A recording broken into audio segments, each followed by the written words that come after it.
Afghanistan, 1936. Surrounded by giants, armed with courage, and a militia that belongs in the 1800s. Irregulars, check. Horses, check. I thought it would be a fun roleplay. I thought that the maintain Kwame path sounded noble. Preserve our traditions. Until I realized that clicking that button blocked me from changing my conscription law. So what happened? The maintain Kwame focus sounded perfect. Bonuses to irregulars, cavalry, national pride, all that good stuff. But what I didn't realize is that clicking it literally locks your conscription law. Like permanently. No limited conscription, no scraping the barrel. So there I was, leading a 1936 army with a population that refuses to have kids.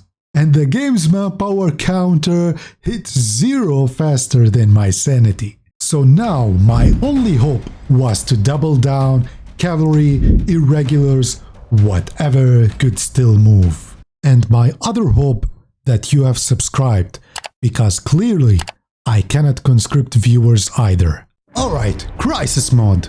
The army was outdated and my neighbors were starting to look a little too interested in my borders. So I devised a plan consisting of 3 main missions to overcome this dire situation. And the first one was to change ideology. So I triggered a civil war because apparently ideology changes are not available via the peaceful route. Civil war wasn't ideal, but desperate times call for desperate coups. Half the country revolted, and somehow I won. Don't ask me how, even I don't know. With the new government now in power, I had one goal: rebuild. The cavalry was weak, fragile, and allergic to bullets. So I gave them artillery. It was ugly, but it worked. We now had the most budget motorized divisions in Central Asia. Meanwhile, my neighbors weren't exactly sending friendship treaties. Iran was torn apart by civil war, and it looked like the perfect target. Weak, unstable, and distracted, just like me, but with more oil. So I got to work, build the Ministry of Supply to fix Farah supply disaster. The nation was holding together, and a plan was for me. And if this plan worked, Afghanistan wouldn't just survive, it would rise. And finally, the time had come to wage war on Iran. With artillery strapped to their backs, the new cavalry divisions were unstoppable. We started strong, the breakthroughs were clean, the supply lines were holding. Except I didn't have enough divisions. So I threw in the irregulars to hold the line. That gave my cavalry the room to move. They punched through, cutting supply lines, seizing key cities one by one. And then, finally, Tehran fell. Iran was done, but so was my manpower. No troops left to garrison, no strength to annex. So I did the only smart thing left: puppet them. So Afghanistan somehow survived, and now it was time to rebuild. So I had a plan: 3 missions, 1 goal. My puppet Iran started sending me divisions, and they weren't actually bad, but the manpower issue refused to die, so I had to think differently. The world was falling apart, the UK stretched thin, the Soviets distracted, and Europe was in flames. That's when the first mission kicked in. So I took a gamble and demanded Pakistan from the UK, and they just accepted. Of course, the new lands came with few problems.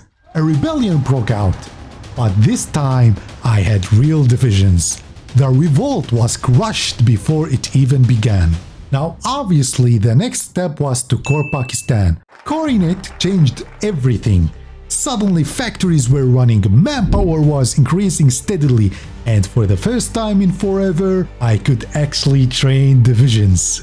And then I looked north.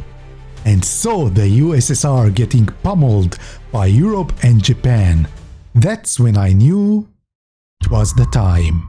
The focus to attack the USSR was risky. It auto-sends a request to join Communist Germany. No thanks.